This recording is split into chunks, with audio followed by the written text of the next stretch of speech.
रोते हुए आते हैं सब, हंसता हुआ जो जाएगा वो मुकद्दर का सिकंदर।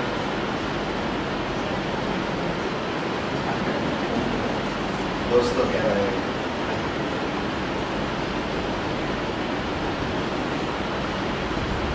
सिकंदर को हम क्यों महान कहते हैं? क्योंकि सिकंदर की सोच महान थी। सिकंदर बचपन से ही, you just saw a knot, knot को खोलने की बजाय he just cut the knot. So that was the kind of mentality he was having.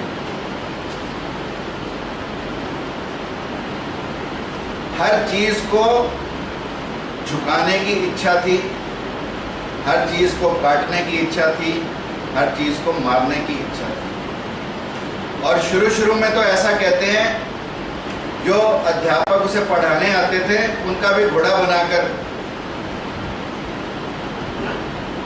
उनके ऊपर बैठ जाता था। राजा का बेटा था, टीचर पढ़ाने आया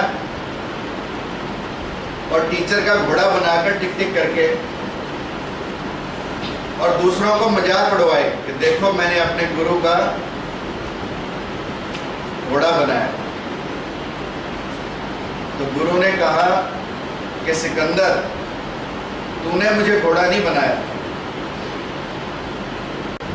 घोड़ा बना हूं मैं अपनी वासनाओं से, अपनी इच्छाओं से, अपनी तृष्णाओं से। यदि मुझे धन की लालसा ना होती तो तू क्या, तेरा बाप भी मुझे घोड़ा नहीं बना सकता। So there is a strong message for all of you in it, that if we are selling the art which we have, the talent which we have, naturally हम इस विश्व में घोड़ा बनकर जिएंगे।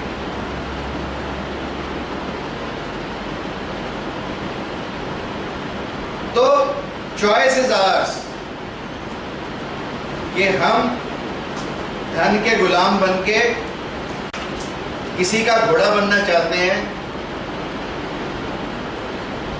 या अपनी इच्छाओं से आजादी पाकर एक महान गुरु बनना चाहते हैं। It is our choice. और वही सिकंदर था, जब बड़ा हुआ अपने गुरु के साथ कहीं जा रहा था, रास्ते में नदी उफान पर थी। गुरु ने कहा, सिकंदर तू रुक, मैं नदी की गहराई देखकर आता हूं और फिर तू पीछे पीछे मेरे आना। सिकंदर ने गुरु को यानी अरस्तु को पीछे किया और पहले गुरु आज्ञा का उल्लंघन करके उस नाले को पार करने लगा। दोनों ने नाला पार किया, पर सिकंदर ने गुरु की आज्ञा का उल्लंघन किया। गुरु ने कहा कि तूने मेरी आज्ञा का उल्लंघन क्यों किया? तो सिकंदर ने कहा कि यदि एक सिकंदर मर जाए तो इस दुनिया में कोई नुकसान होने वाला नहीं, पर यदि एक अरस्तु मर जाए तो सिकंदर इस दुनिया में पैदा होने बंद हो जाए। यह था गुरु के प्रति सम्मान सिकंदर का, गुरु के प्रति आस्था सिकंदर की, गुरु के प्रति श्रद्धा सिकंदर की और गुरु के प्रति समर्पण सिकंदर की। This we have to follow, कि यदि हम किसी को अपना गुरु माने तो पूर्ण श्रद्धा, विश्वास, आस्था और समर्पण के साथ। और चालाकियां ही करनी हो तो कोई लाभ नहीं। इसलिए हर एक्शन में सिकंदर के there is a very strong message which we need to follow. इसलिए सिकंदर को भी मैं एक गुरुओं में से मानता हूं, एक दार्शनिकों में से मानता हूं। I always consider him not as a conqueror, I always consider him as a philosopher.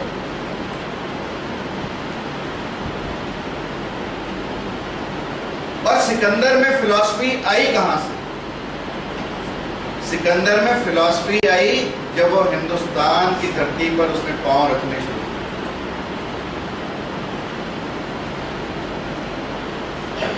Sikandar का गुरु था अरिस्टोटल, अरिस्टोटल से प्लेटो, प्लेटो से सोक्रेटिस और फिर डायोजनीस। पूरी एक श्रृंखला। डायोजनीस यूनान के महान संतों में से एक। महावीर जैसे हिंदुस्तान में नंग धड़ंग रहे, ऐसे ही डायोजनीस नंग धड़ंग रहे। सिकंदर डायोजनीस के पास जाता है, डायोजनीस रेत पर लेटा है।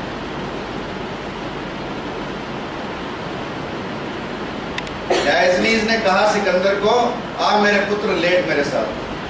सिकंदर ने कहा, ना गुरुदेव अभी समय नहीं है। डायोजनीस ने कहा, क्यों? उसने कहा, अभी पूरा विश्व जीतो। तो डायोजनीस ने पूछा, सिकंदर पूरा विश्व जीत कर फिर क्या करेगा? तो सिकंदर ने कहा, तब गुरुदेव आराम से रेत पर लेटो। तो डायोजनीस ने कहा, अगर रेत पर ही लेटना है तो पूरे विश्व में मारकाट करने के बाद क्यों, अभी क्यों नहीं लेटना? ऐसे महान गुरुओं की सीख ने सिकंदर को बड़ा किया। और जब सिकंदर चलना लगा विश्व विजय पर, तो अरस्तु के पास भी गया कि गुरुदेव कहीं से कुछ लाना हो तो मुझे बता देना। अरस्तु ने कहा कि यदि तू भारत जाता है और भारत में विजय प्राप्त करता है तो तू 3 चीजें मेरे लिए लेकर आ। एक, ऋग्वेद की मूल प्रति। दूसरा, कोई सच्चा सन्यासी। और तीसरा, अरस्तु ने कहा कि सुना है मैंने कि हिंदुस्तान में कश्मीर की घाटी में कहीं एक चश्मा है जिसका पानी कोई पी ले तो व्यक्ति अमर हो जाता है। तो ये 3 चीज मेरे लिए ले आना। सिकंदर ने भारत पर आक्रमण किया।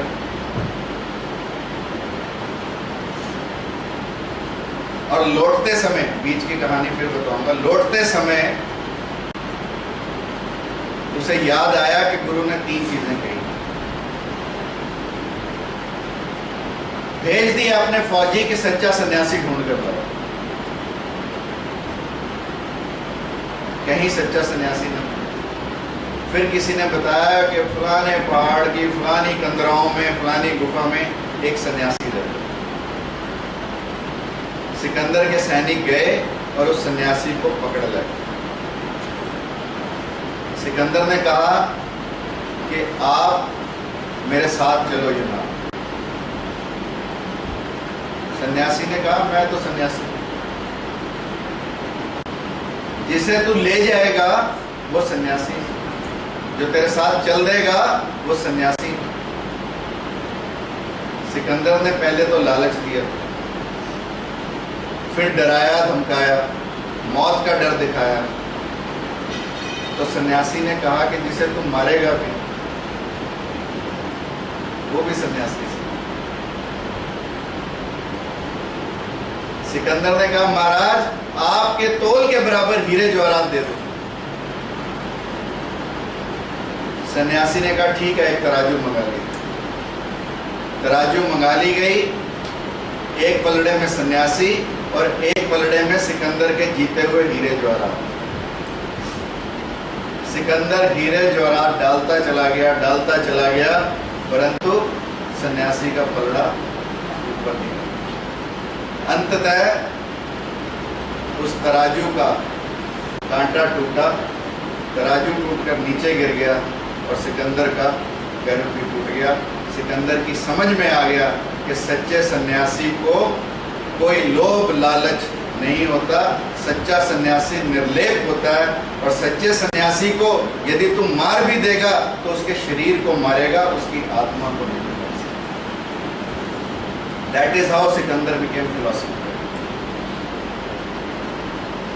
दूसरा, ऋग्वेद की मूल प्रति तो किसी ने बताया कि बनारस में एक पंडित के पास है। घेर लिया पूरे बनारस को और उस पंडित के घर को। पंडित जी ने कहा कि ऋग्वेद की प्रति तो मेरे पास है, परंतु ये ऐसे नहीं दी जाती कि कोई आया और उसे पकड़ा दी। यज्ञ करना पड़ता है, पात्र बनाना पड़ता है, तब दी जाती है।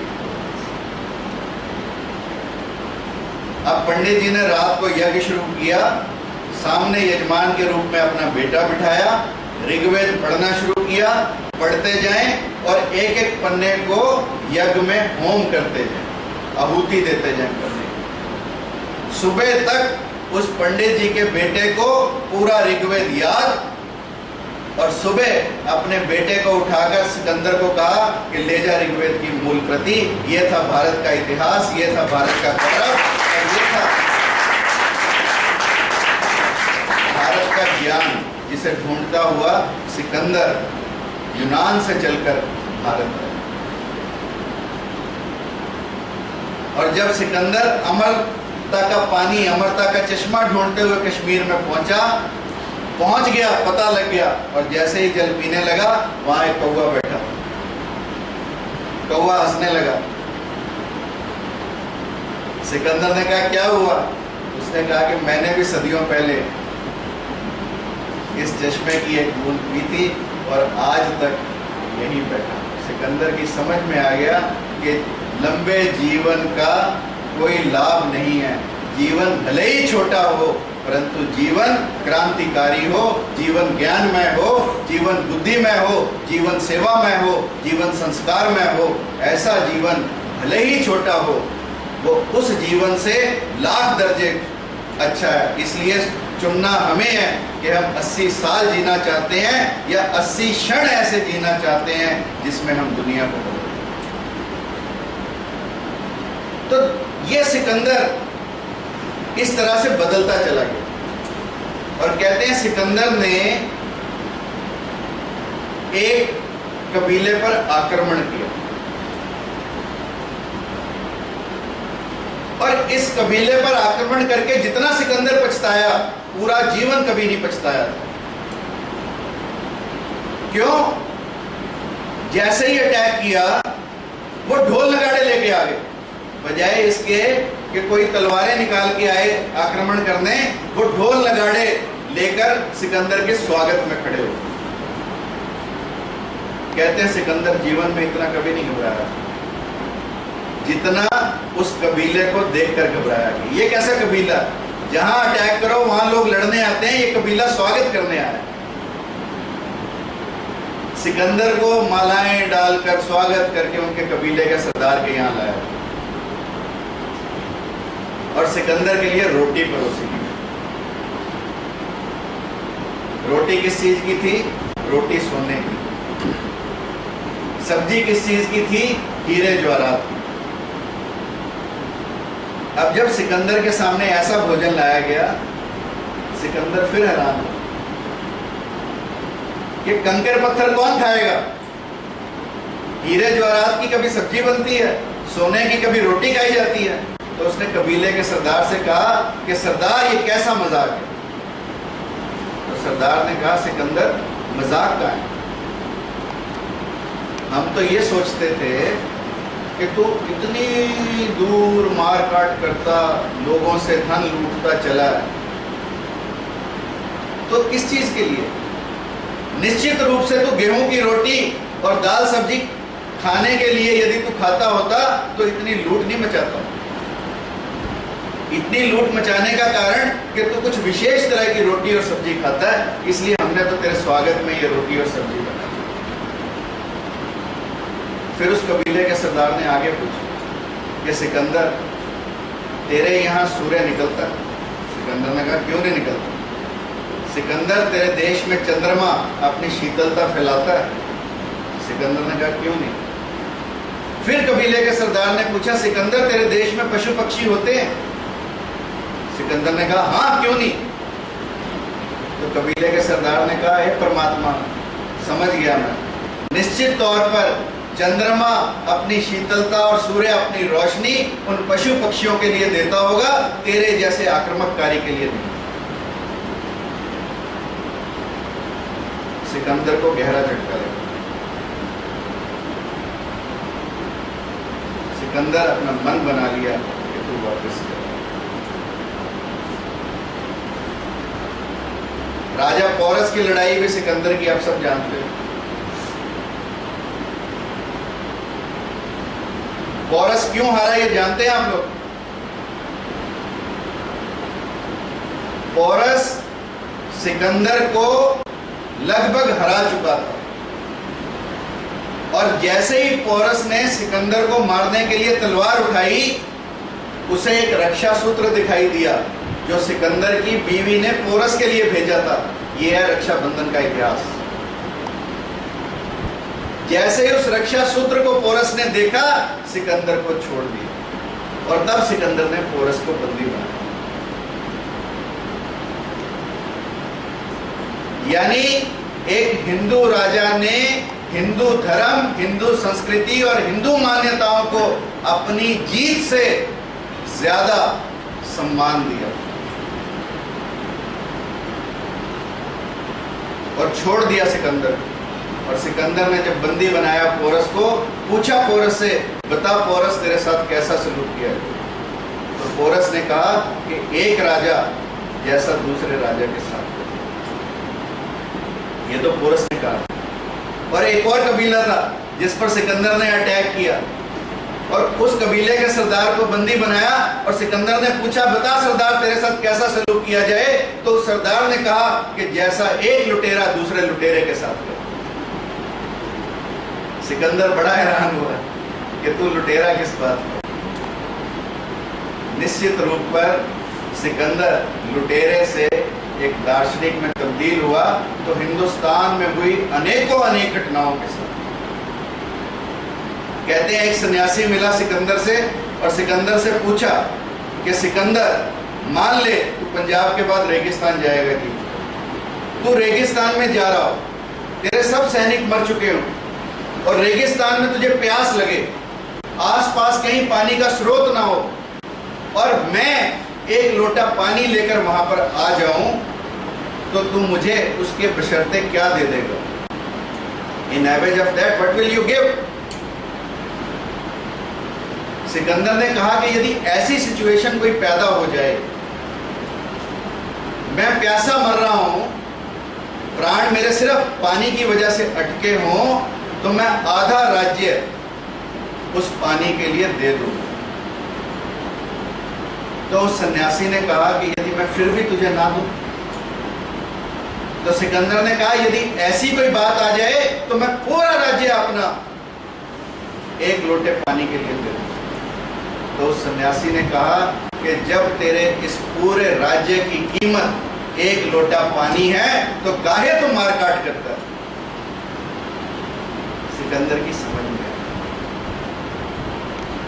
और सिकंदर इन सब कारणों को लेता हुआ वापस हिंदुस्तान से अपने विश्व विजय के अभियान को बीच में छोड़कर वापस चल दिया, और सेल्यूकस को जो राज्य जीते थे उनका सेनापति बनाकर चला गया, और फिर सेल्यूकस की बेटी से चंद्रगुप्त का विवाह हुआ। और जब सिकंदर रास्ते में चला तो उसे सिंपल सा डायरिया हुआ। अब सिकंदर को मौत नजदीक नजर आई, तो सिकंदर ने अपनी 3 विशेष लिखी। सिकंदर ने अपने सभी सेनापतियों को बुलाया और उन्हें कहा कि मेरी 3 इच्छाएं हैं जो मेरी मरने के बाद पूर्ण होनी चाहिए। पहली इच्छा कि जब मेरे जनाजे को उठाया जाए तो उसको उठाने वाले केवल हकीम, वैद्य और डॉक्टर ही, और कोई नहीं। दूसरा उस ताबूत में से मेरे हाथ बाहर निकाल दिए जाएं और मेरी मुट्ठियां खोल दी जाएं। और तीसरा, जिस रास्ते से मेरे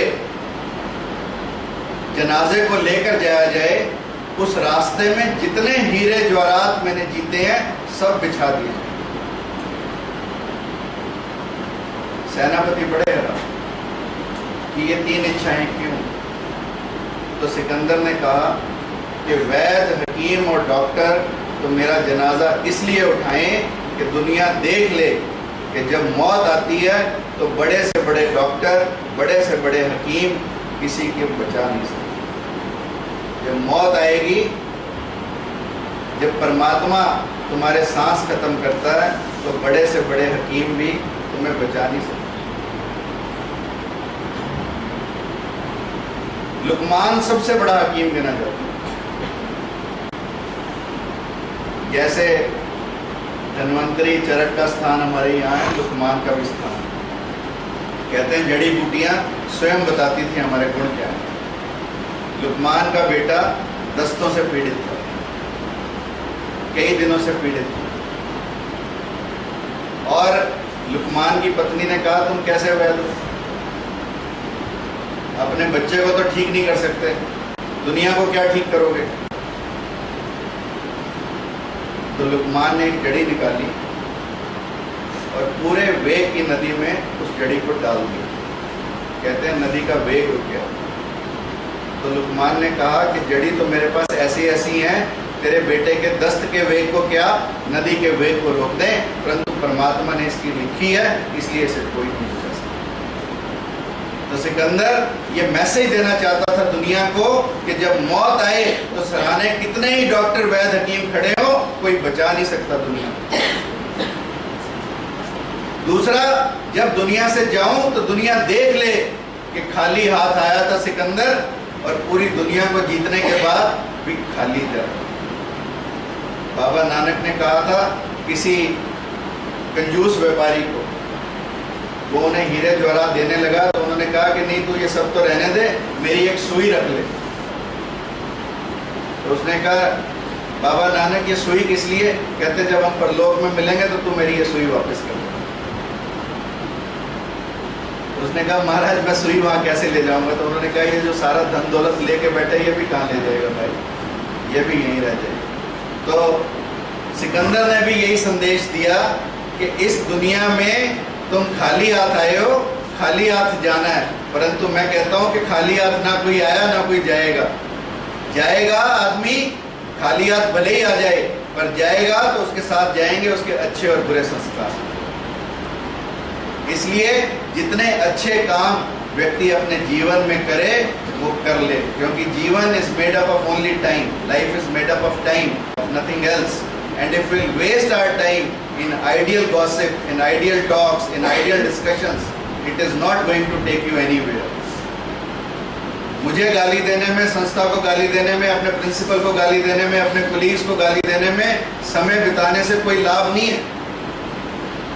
इनमें से कुछ भी तुम्हारे साथ जाने वाला नहीं है। जाएगा जो तुमने काम किया, जो तुमने कर्म किए, जो तुमने संस्कार दिए, वो तुम्हारे साथ जाएंगे। बच्चे कहें तुम्हारे मरने के बाद कि टीचर था तो वो था। So Sikandar also wanted to give a message to the public that you cannot carry anything, maybe you win anything in this world, but ultimately you will be a great loser. और तीसरा, कंकर पत्थर बिछा दिए जाएं ताकि दुनिया ये देख ले कि इन कंकर पत्थरों की कीमत क्या है। जब व्यक्ति प्राण निकल जाते हैं, लकड़ी हो जाता है, तो ये सब हीरे जवाहरात कमाए कंकर पत्थर के समान रह जाते हैं। ये इनकी कीमत। So that is why I called Alexander not only the great but a great philosopher and a great teacher, because we have lot to learn from his life. His life is not simply a life of a conqueror. His life is full of philosophy. His life is full of mentorship. And if you can get even a small message from the life of Alexander, your life will, believe me, change. Sikandar मरने से पहले अपनी मां को मिलना चाहता और मिल नहीं पाया, क्योंकि जितना समय मां के पास बैठने का था वो समय गवा दिया दुनिया में मारकाट कर दी। इसलिए फैमिली इज वेरी इंपॉर्टेंट। हम अपनी तरक्की के चक्कर में अपनी फैमिली को ना भूल जाए, is equally important, because to our life all the spokes, whether it is physical or physique, whether it is mental or mental growth, whether it is social, it is spiritual, it is economical, it is family. Normally health, they say it is 4 parameters: physical, mental, social and spiritual. I add on to it 2 more spokes.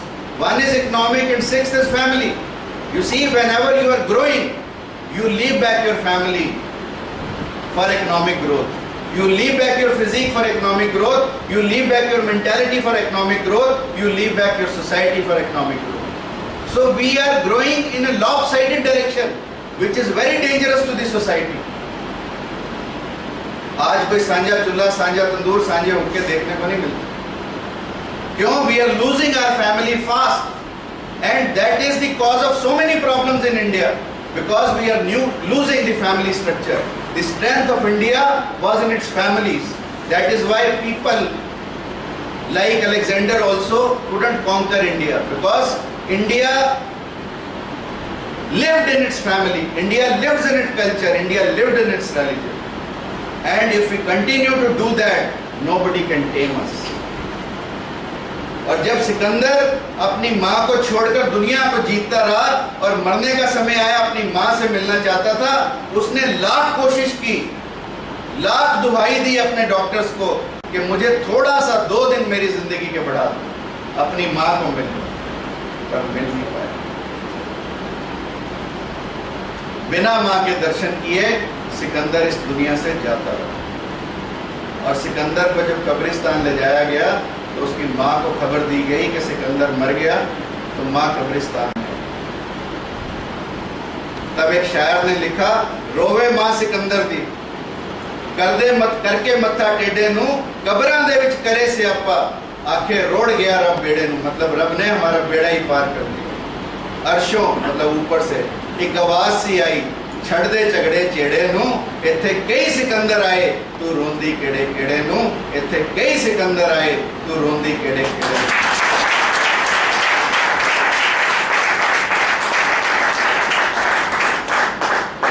बाद में तो सिर्फ कब्रिस्तान में से आता है। जो कुछ है वो जब तक सांस है तब तक सब कुछ है। इसलिए सांस रहते हम अच्छे कार्य करें, सेवा के कार्य करें, लोगों के कार्य करें, लोगों की भलाई के कार्य करें। इन कामों में यदि हमारा जीवन लगेगा तो निश्चित रूप से न केवल हम बदलेंगे, हमारा देश भी बदलेगा।